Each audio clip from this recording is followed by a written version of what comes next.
Hello mga kumare! So good morning mga Mars. Nung Sunday ito mga Mars nangyari no. Ayan, so panay ang pa-cute ng ating Rihanna. So kumain kami sa labas mga Mars. Kumain lang kami mga Mars doon.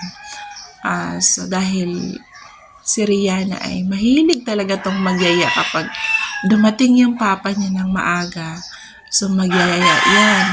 Sasabihin niya kung pupunta kami sa ganito, ganyan. And then yan, so pinagbigyan namin. So kapag ako'y lumabas talaga mga Mars, marami akong naiisip na yung kumbaga parang nakikita kung ano yung maganda ko i-vlog. So dito mga Mars, napansin ko mga kumare, nagandahan ako sa upuan. Tapos tingnan niya naman mga Mars, diba? Sabi ko, ang ganda naman ang upuan nila. And then, kapag ikaw talaga ay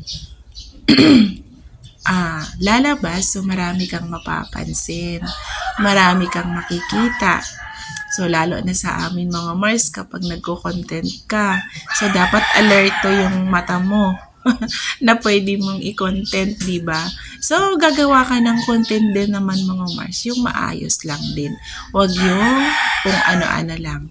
And then dito mga Mars, no, syempre, andito tayo, kukunan natin ng magandang angulo. So, ayan, hindi ako mapakali mga Mars kung saan ba ako talaga pupwesto kasi naghihintay ako dyan. And then dito, napansin ko na dati kapag umu-order, so doon talaga sa counter. And then ngayon, ayan, nakatayo na yung tatlong yan. So, dyan ka na order mga Mars. And then dito, ay nagpa-cute yung ating Rihanna, no?